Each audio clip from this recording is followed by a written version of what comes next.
Hello students, in this video I shall discuss the recently released economic survey by the government. As most of us might know, economic survey is an important facet of government functioning where every year on the 31st of January the government releases the economic survey. It is basically an indication of what all is happening in the economy, right? So in this small video, good about 25 to 30 minutes, I'll discuss all the 13 chapters in very brief. I will also tell you which of the questions may probably appear in your prelims examination, and also the students who are going for their interview this year, the understanding of the concepts that have been touched upon in this economic survey is very important. Okay, so initially a very quick look, what is economic survey? As we all know, economic survey is a document which provides a summary of the Indian economy. The Indian economy's performance, it is basically a summary of the Indian economy's performance, and very importantly, it is, the entire economic survey is primarily divided into two parts, wherein in part 1, the overall economic performance in the form of macroeconomic indicators and the fiscal trends across the sectors would be given. In the second part of the economic survey, the socio-economic issues such as issues related to education, issues related to poverty, climate change and other facets of our GDP growth would be discussed. So in this video, I shall be covering both part A and part B for you. A very small input, the economic survey as a document is prepared by the economic division of the Department of Economic Affairs, which is headed by the Chief Economic Advisor. In our case, presently, the Chief Economic Advisor is V. Ananta Nageshwaran. Sir is the Chief Economic Advisor to the Government of India. Okay? Now, let's go ahead. Chapter 1, it is talking about the overall state of the economy, and it says that we are trying to get back into the fast lane. This is primarily an indication after the COVID pandemic had struck, we are trying to go back into the pace of our growth. It is making an comparison between three basically regions. One, it is giving an overall view of the world. This survey is giving the overall view of the world, where it says in 2025 the world grew averagely at 3.3%, while the advanced economies grew at 1.9%, and countries like India, which are part of the emerging market and developing economies, grew at 4.2%. This is the average of the emerging market and developing economies. It is not of India. India's growth is little higher than 4.2%. It touches 6%. Okay? We will talk about it in future. Just wait. The global manufacturing and services, very important.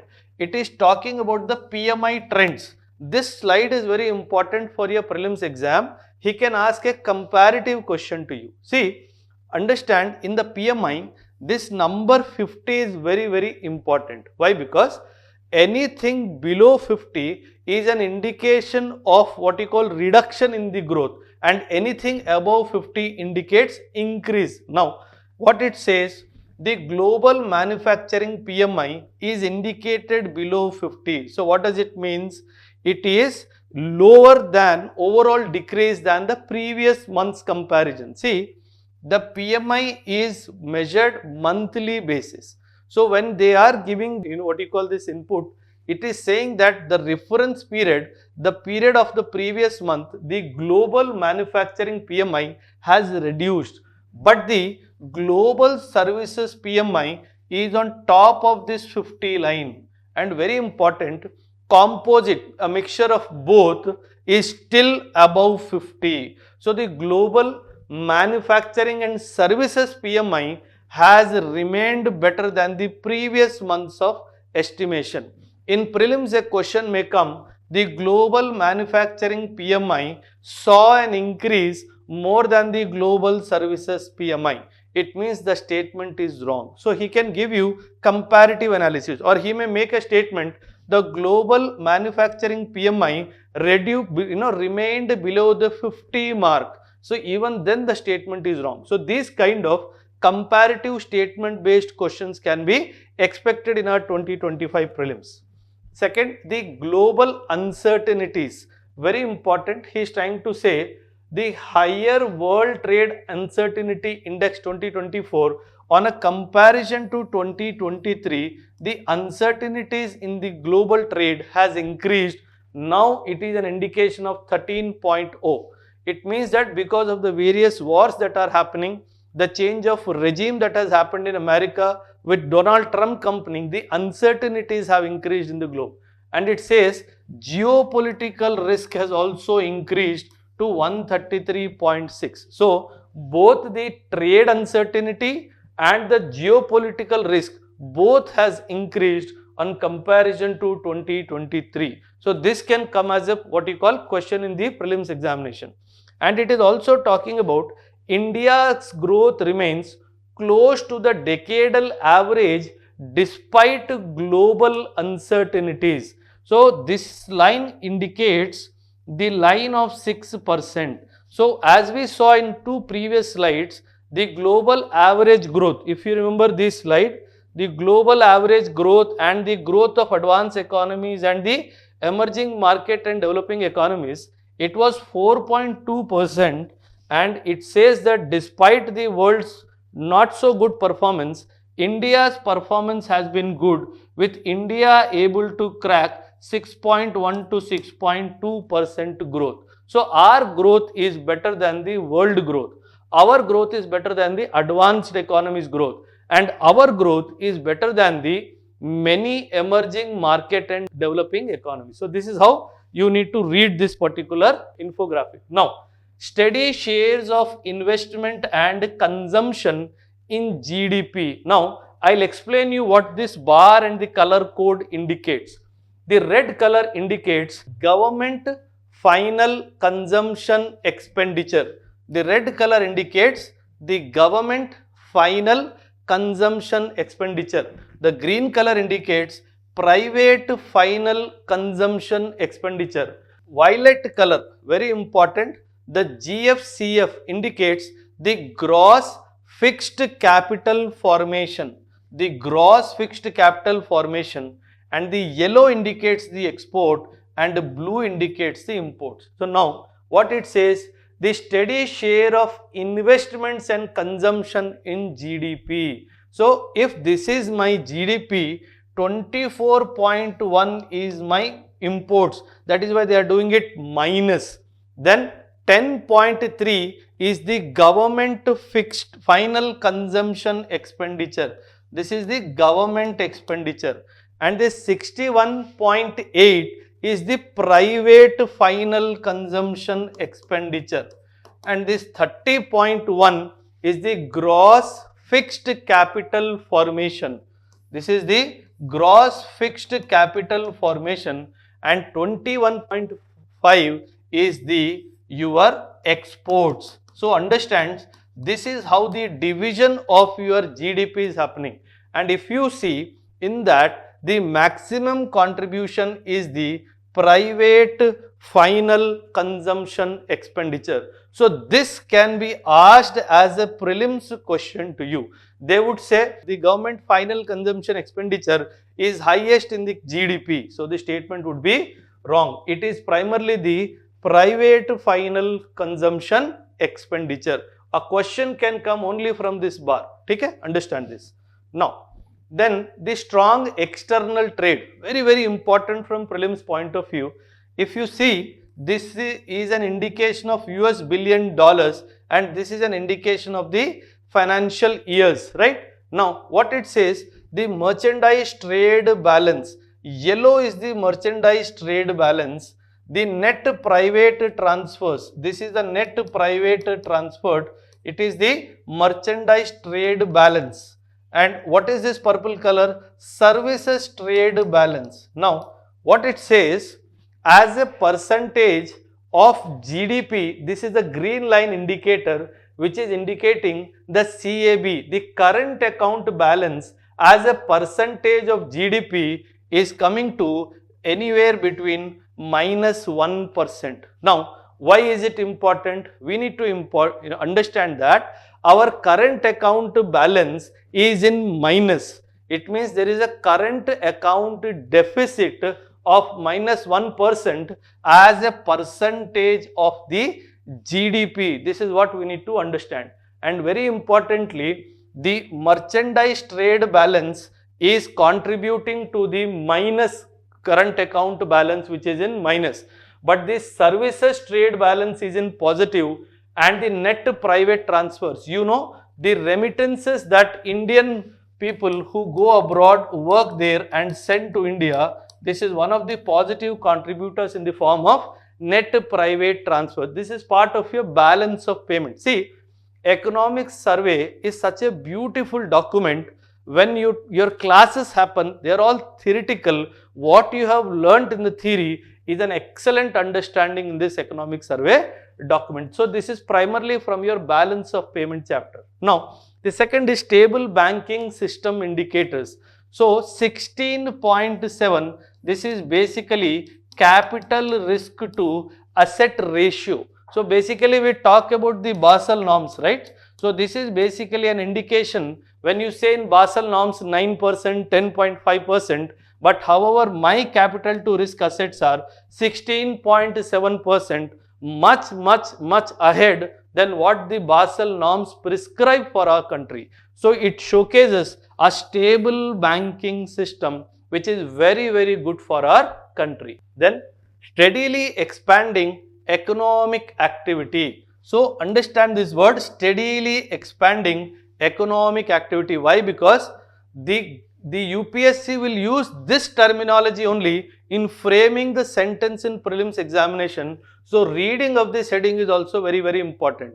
They would say, as per economic survey, what you call the economic activity is steadily expanding. So that would be a statement. Whether it is right or wrong, we'll see. What it says in the index, it is saying the blue color indicates the PMI of manufacturing, the services indicated by yellow, and the composite is indicated by your purple color. So if you see, as I told you, PMI is always measured on the scale of 50. So almost all the three of them are the above 50 ratio, and almost all of them are steadily increasing in the bracketing of 55 to 60. So if they give a statement that the economic activity of India in the recent past is steadily expanding, that would be a right statement. So understand from the prelims perspective.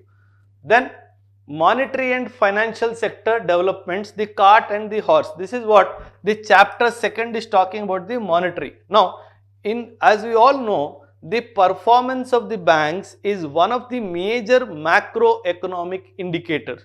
So when they are talking about monetary and financial sector, they are basically talking about the non-performing assets ratio, NPA ratio, that we study in the classroom, right? Now, since March 21, when the NPA was 7.3%, it has now come down to 2.6%. So if a statement comes, the non-performing asset ratio since March 2021 is steadily reducing, it means it is a correct statement. Then it says improvement in the profitability of the scheduled commercial banks. Now, whenever we say profit of the bank or asset of the bank, it is basically improvement in the loans that the banks is giving. People are paying back that loan and bank is incurring profit. And if you see, there is almost a steady increase in the what you call rising return on assets. That is where we call it as return on asset. The asset for a bank is nothing but a loan. So there is a return, what you call increase in the return on assets, when in March 2023 it was 1.2%, 24 it was 1.3%, and September 2024 it was 1.4%. If you see, almost there is a steady increase in the return on assets of the scheduled commercial banks. Very important, it is related to scheduled commercial banks, not private banks or not foreign banks. Please try to understand that. Next, bank credit. See, taking credit from the bank is an indication that the financial inclusion has happened properly. So this is called credit to GDP ratio. You would have studied a concept called credit to GDP ratio.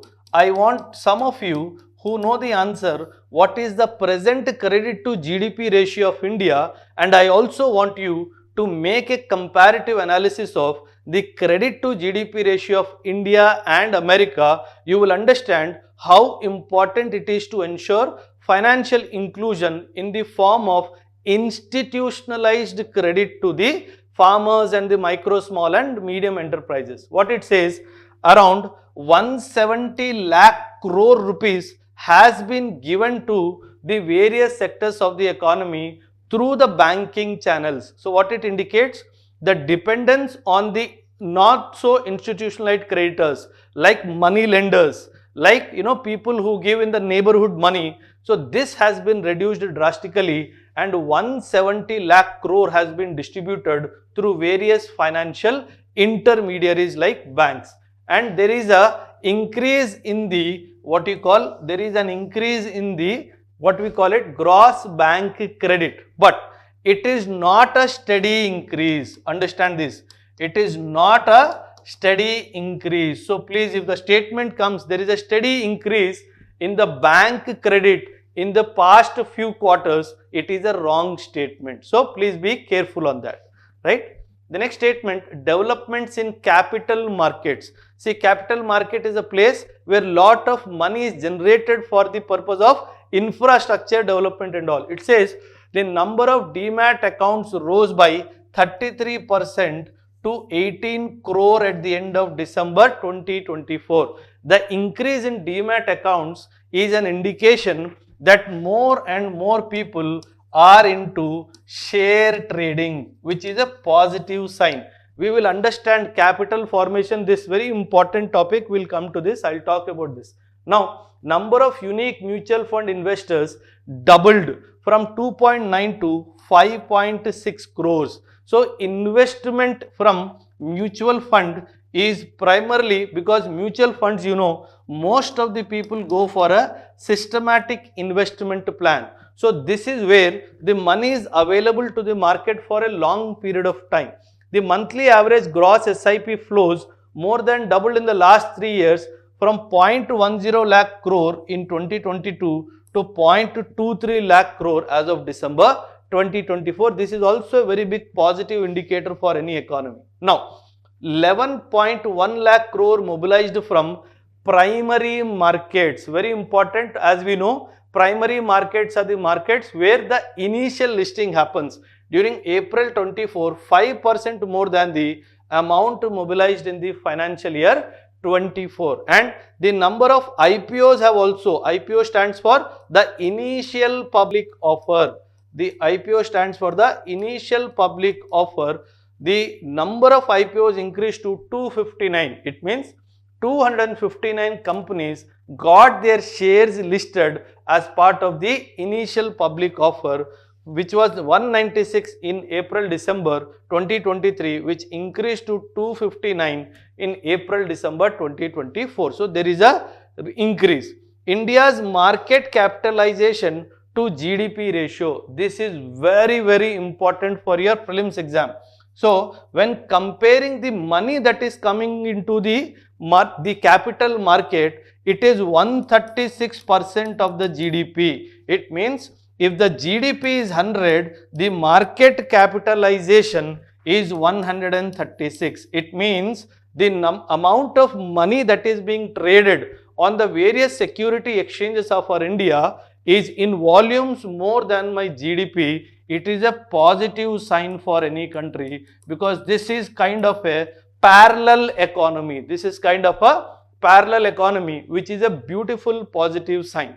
I want students to do a comparative analysis of market capitalization between India, China and Japan. And if somebody knows what is the market capitalization capacity of China, please do drop your message in the comment box. Very, very important, right?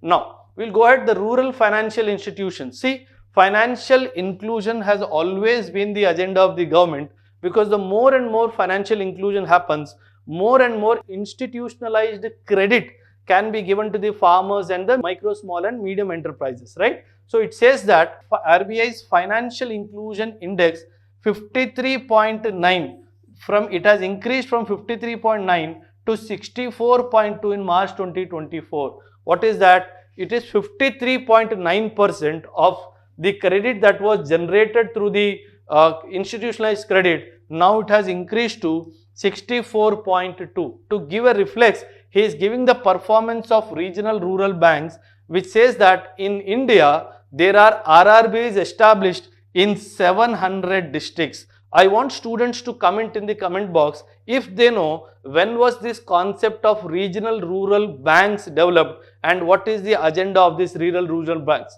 The regional rural banks. We have around 22,069 branches of these regional rural banks. These are the institutions that primarily ensure the financial inclusion at the grassroots level. Very, very important, right?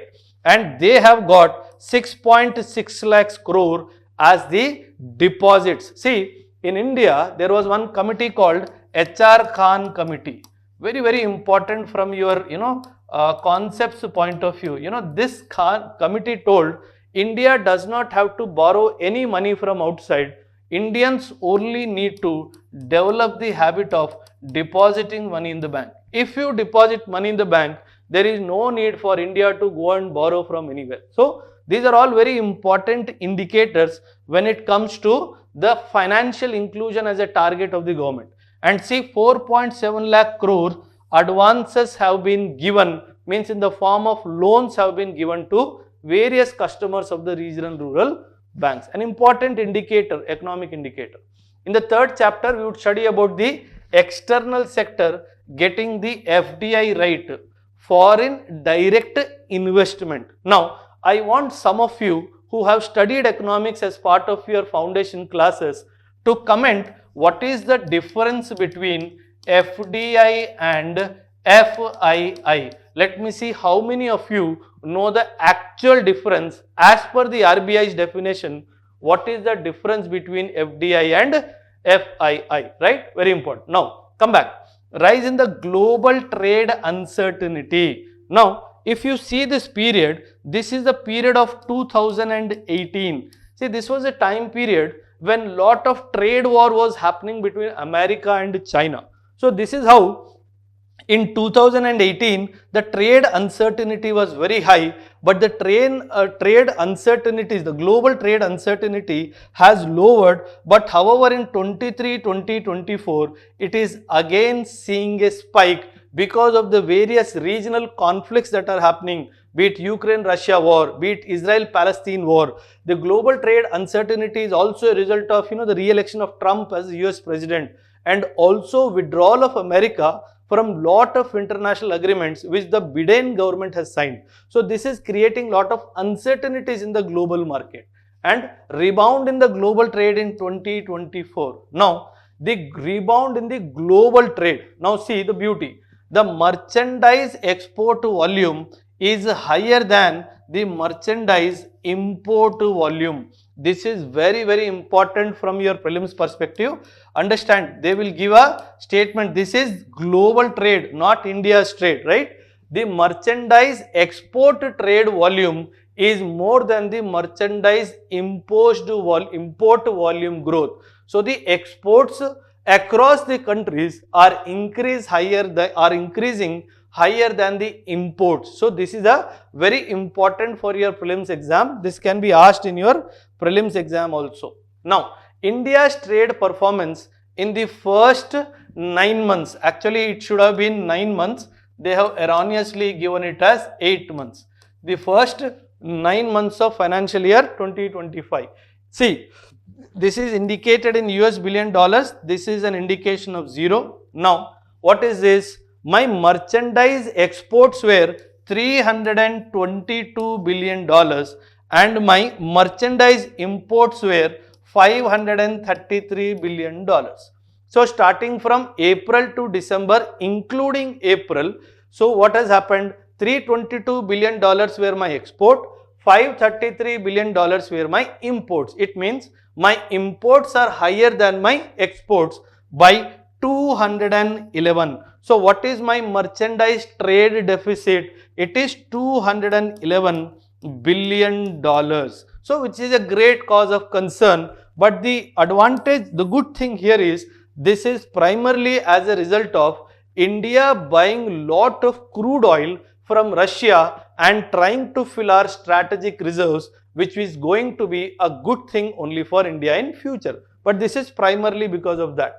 But secondly, the non-petroleum and non-gems and jewelry exports. Now, what it says is that in my exports of $322 billion, the major contributors happen to be my non-petroleum exports and non-petroleum and non-gems and jewelry exports. So these are the two sub-classifications of products in my export bracket. So that is how it is very important to understand these two items separately. Now, India continues to attract substantial foreign investment.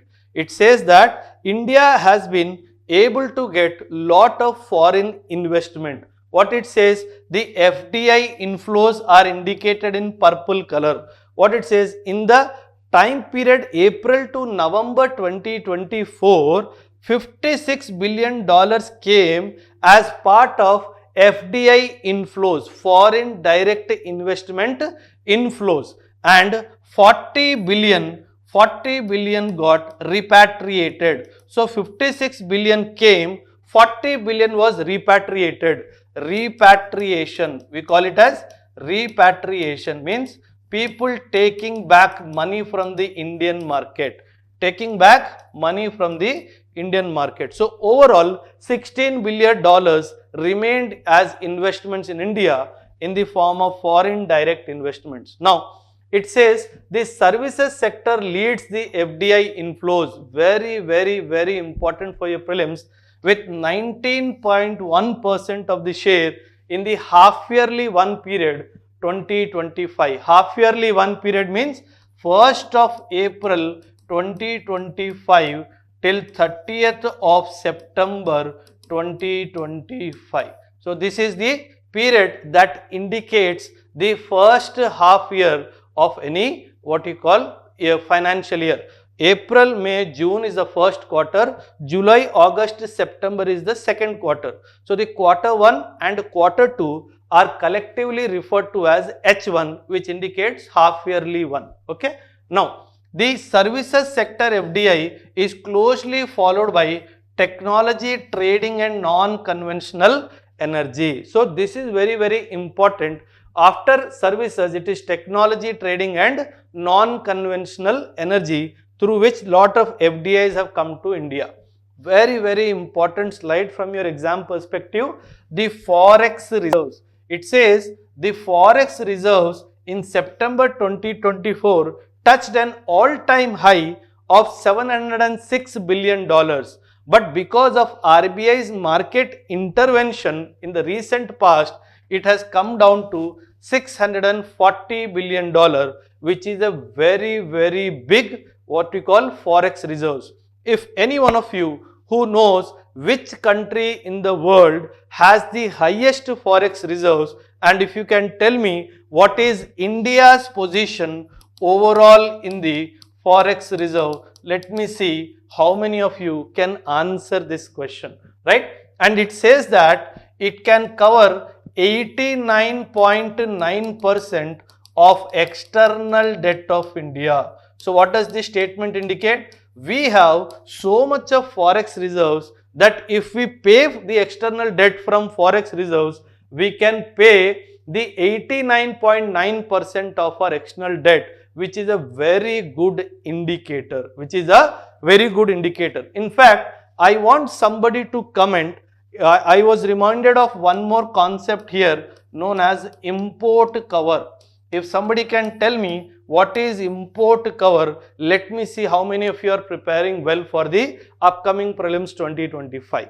Now come back. What it says, the chapter 4 is on prices and inflation, understanding the dynamics of the prices and inflation. See, the government and the RBI had to face lot of criticism because of their inability to control inflation, especially of the food inflation. So this is why it is very important to understand this particular chapter.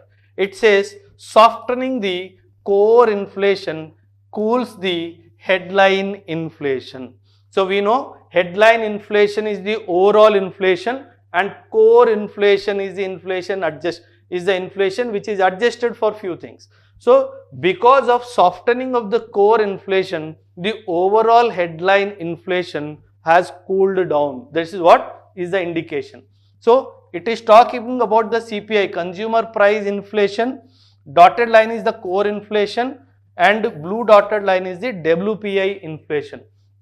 So as per this, the consumer price index inflation is highest of the three, be it the core inflation or the WPI inflation from the period April 2022 to December 2024. This is an important question for your prelims exam, that the CPI inflation is higher than the core inflation. Just remember this. The CPI inflation is higher than the core inflation primarily because of certain commodities which are food, beverages and other things. So that is how the CPI inflation has gone much more higher than the core inflation. If somebody can tell me what is the present core inflation of India and what is the current CPI inflation of India, current as of now, not as of December or November. Let me see how many of you know about it. Now, headline inflation and food inflation. Headline and food inflation. What is headline inflation? The headline inflation comparing to headline excluding top, headline excluding vegetables and pulses. Top is your tomato, onion and potato. Tomato, onion and potatoes. Okay. So now all these three, if they are excluded, the purple line indicates which is between 4 to 5. And if I overall see the headline inflation, it is touching 5 and 6 margin. But when I come to the when I come to the consumer price index, consumer food price index, you see it is almost between 8 to 9%. So this is where the government was under lot of pressure to control the inflation. That is how lot of pressure on the monetary policy to also control the inflation. Okay, understand this. And administrative measures to control the food inflation. These are some of the points given. But one important thing that I wanted you to study about is the open market sales scheme. The open market sales scheme is a program of FCI wherein the surplus stock is sold in the market. Okay? It is called as open market sales scheme by the Food Corporation of India. I want some of you to read about this because a question can appear, because this word came in the economic survey. They may ask a question related to open market sales scheme to you. The fifth chapter is talking about medium term outlooks. Deregulation drives the growth. See, deregulation is primarily talking from the perspective of, see, India is now targeting to create an atmosphere for the youth also, for the foreign investors also, come to India, invest in India. So what are they doing? They are trying to reduce the burden of compliances, the number of files and applications that you have to fill in to start a venture. If you remember, there was a concept called ease of doing business index.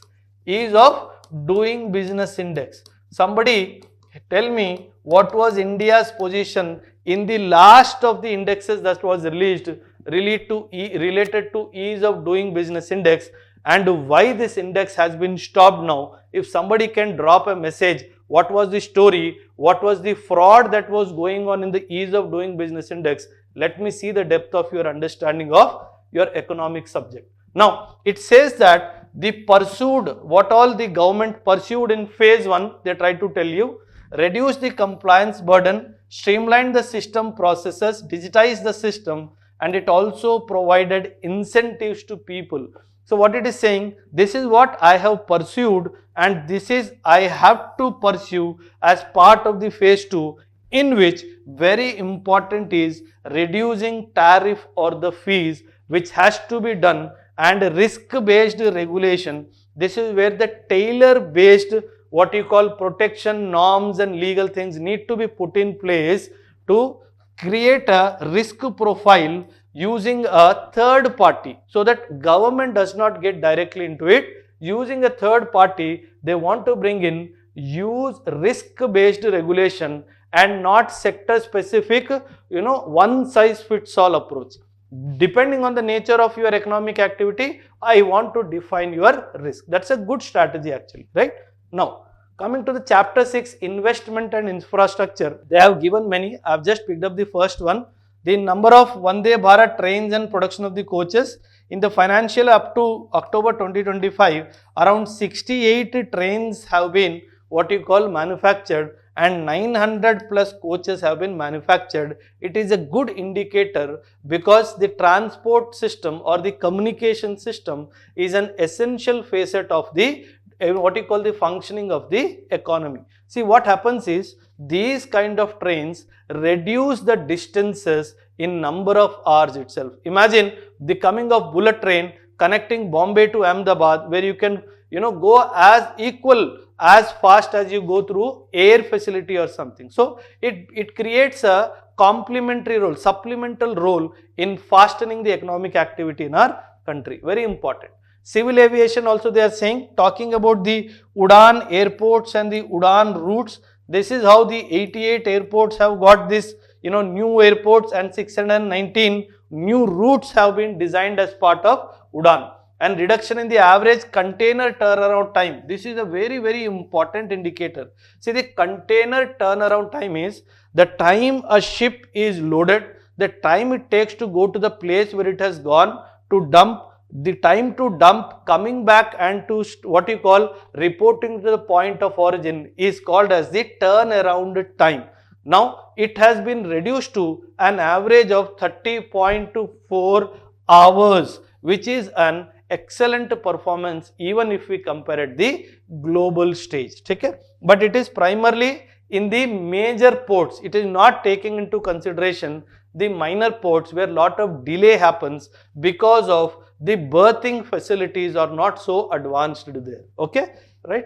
Now, the rural infrastructure, one very, very important is the what you call Jal Jeevan Mission. If you remember, the government had a target of 2024 to connect all the households with the tap connections. This is November 2024, 15.3 crore. I want some of you to research and tell me what is the present status as on today.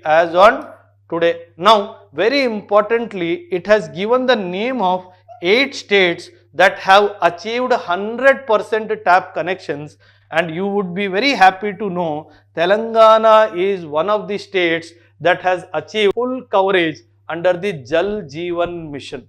But other states also, please have a look. Maybe a question can come, which of the following states have achieved 100% tap connections as part of the Jal Jeevan Mission. Very, very important. And increasing the number of villages achieving the ODF status. ODF stands for Open Defecation Free.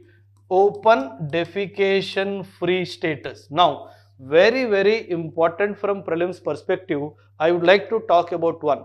The ODF, what you call declaration, is 3 stages declaration. ODF aspiring, ODF rising.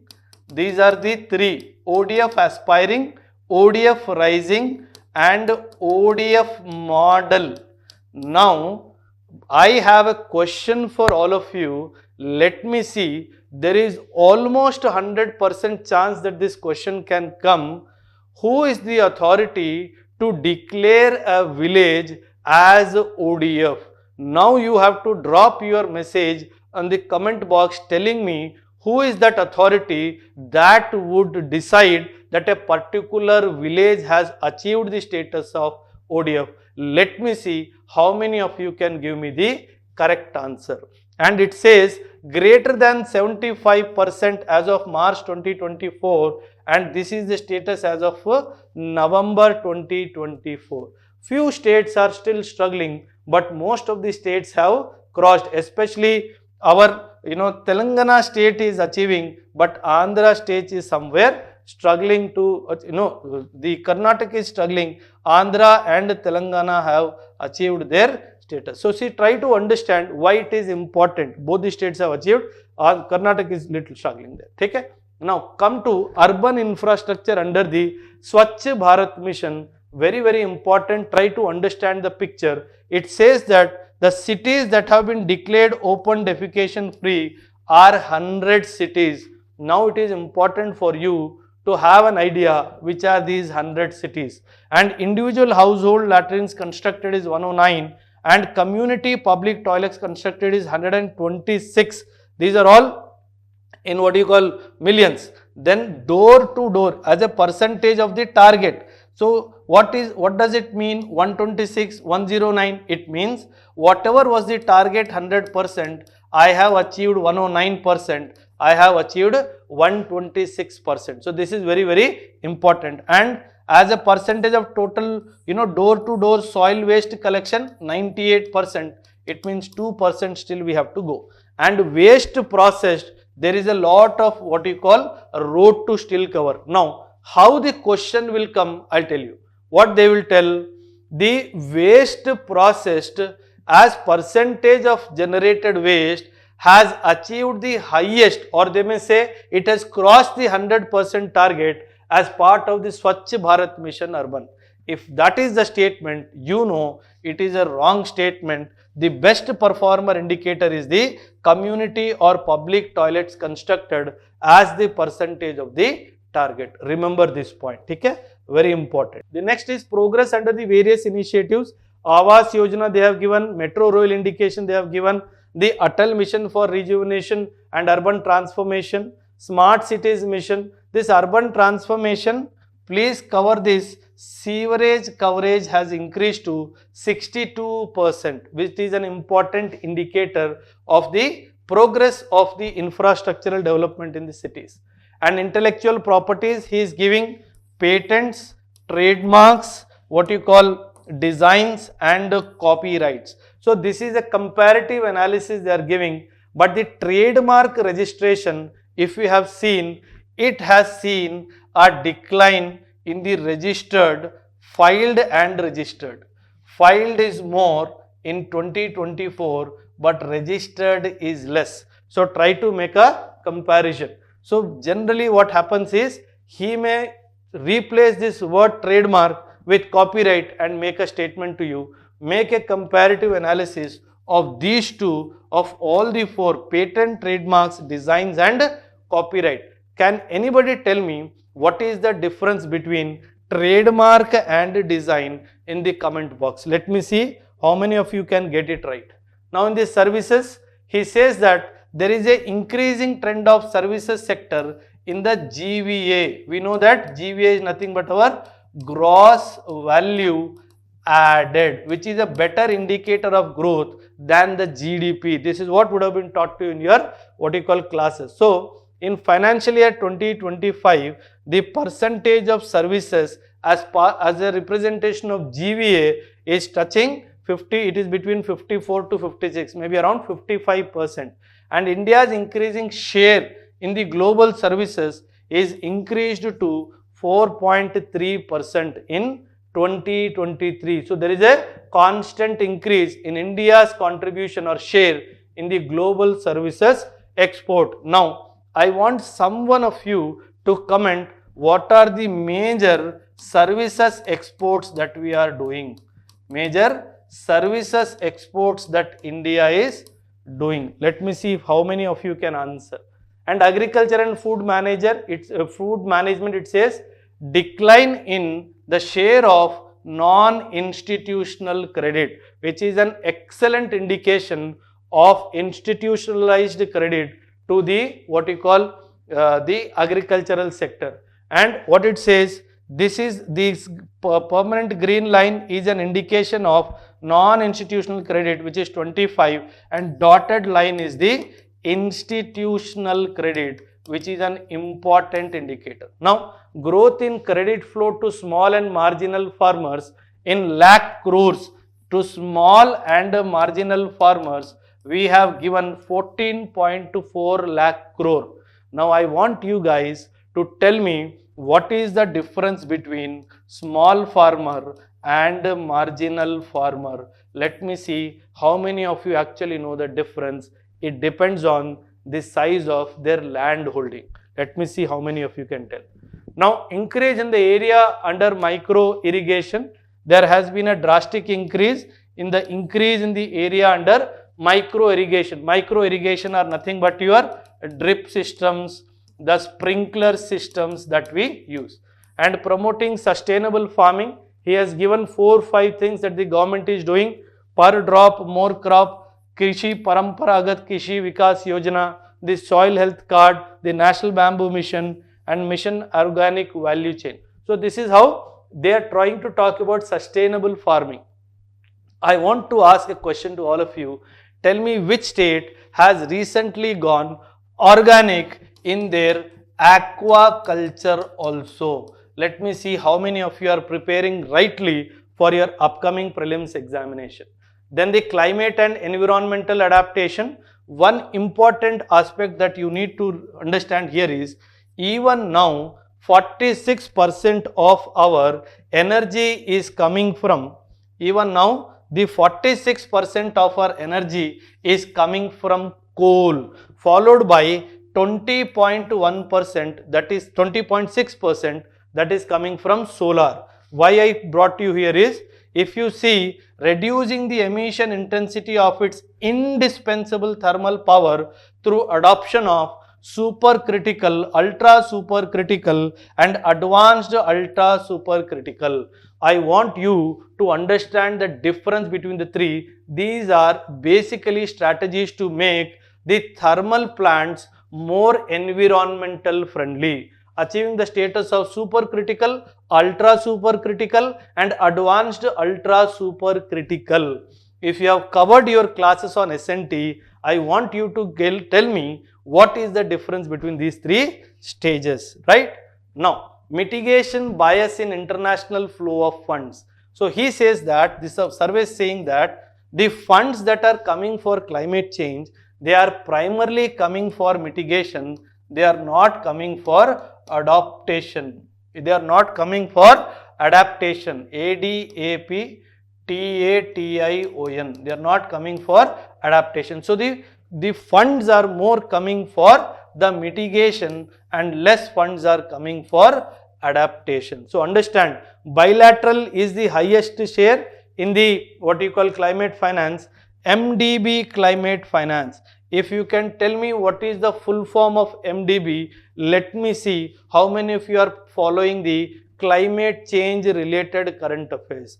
And multilateral is the worst performing. The prelims question will come, which is the highest shareholder, MDB, bilateral or the multilateral? The answer is your bilateral climate finance, country to country climate finance strategies. And very importantly, India ranked 7th most vulnerable country to climate change, emphasizing the urgency for more adaptation related, because adaptation is, it has already affected how to support the what you call people or the community to the climate change vulnerabilities.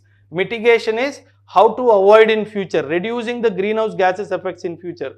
Adaptation is already the damage has been done, how to improve their position. So adaptation funds are more needed than the mitigation funds, but the funds are more getting channelized through mitigation. This is a global concern, not only related to India. And as I have already covered, 46% is coal, 20.6% is your solar energy. Very, very important. And very importantly, as per the recent forest survey of India also, an additional carbon sink of 2.29 billion tons of CO2 equivalent has been created. So CO2 equivalent of carbon sink has been created. I want some of you to tell me what is a carbon cycle.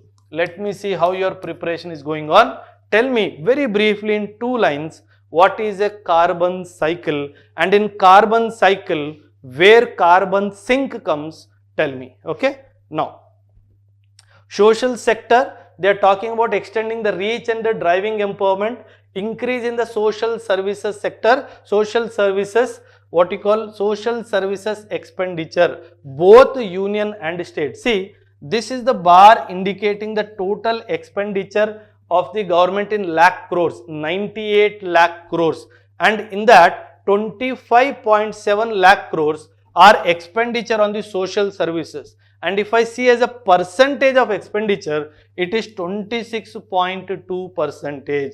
So 26.2 percentage of the spending that the government is doing is primarily going for the social services. And in this, as per the Ministry of Education estimates, the social expenditure, the total expenditure on education is 9.7 lakh crores. So out of 25.7, 9.7 lakh crore is on education, which is very, very good and very, very important. Now try to find out where the balance of amount is being spent by the government. Okay?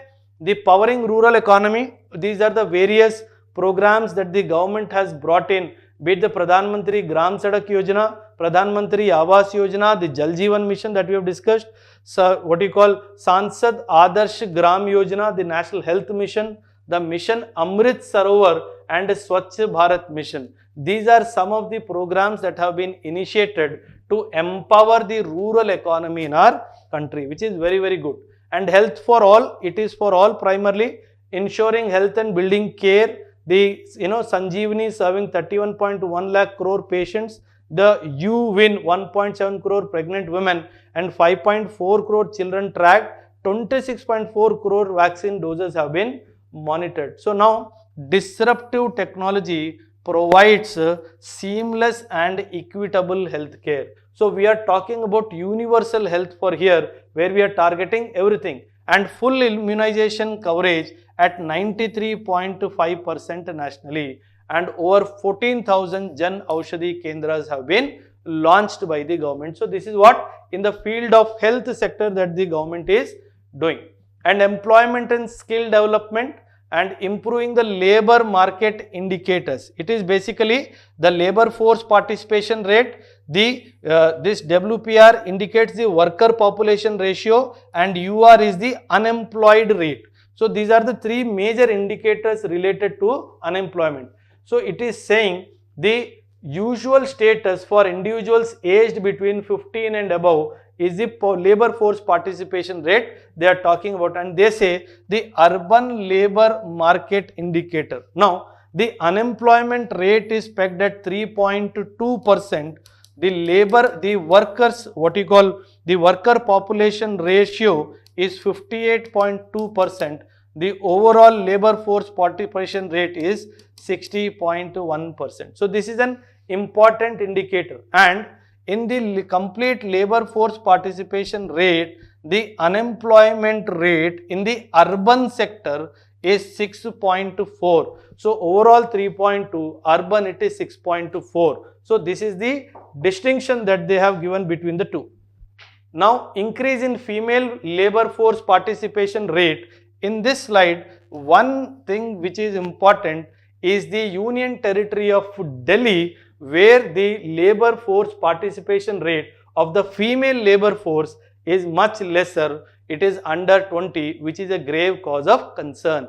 And in the last chapter, very important chapter, we will cover about labor in the AI era. See, generally there is a fear that artificial intelligence will eat up jobs. This is the fear, right? So what the economic survey is talking about is artificial intelligence would be labor augmenting and not labor replacing. So what it is just more of a theoretical perspective, where the economic survey is trying to talk about deployment of AI represents both opportunities and challenges for a labor rich India, because we know that India is a country where semi-skilled, unskilled and highly skilled labor are available in large quantity. Now, past technology revolutions, when not carefully managed, have been painful with long-lasting adverse impacts. So, what they are saying is, past revolutions, because India failed to in some way integrate that with the societal conditions in India, especially with respect to unemployment rate, it have had long-term negative impacts on the labor force rate. So that is how it is talking about mitigating the risks to India's labor markets require robust, enabling, ensuring and stewarding institutions. So it is talking about institutions that should give platform for people to get more jobs in AI rather than fearing that AI will take away their jobs, right? Careful deployment optimized over a long horizon can ensure AI augments labor, delivers broad-based societal benefits. So this is how labor augmenting and not labor replacing is what this survey is trying to make a point. So it is saying challenges to scaling AI. One is the practicality, because translating the breakthroughs into practical and widely adopted applications would remain a challenge. Second, reliability. Ensuring AI reliability is critical for real world applications. So the reliability is also a big question mark. The need to develop infrastructure, and also in the terms of resources, where lot of research has to be done in the resources, where we use large models and resource intensive, which requires high energy consumption. So from that perspective also it is making a complaint. See, why reading economic survey at this stage of your preparation in February is, if you completely read the economic survey in detail, it will give you a kickstart in your mains preparation immediately after your prelims, because you already know what is happening in the entire economy for the last 1 year or so. So it is highly advisable not to miss any chapter. Thank you. Jai Hind.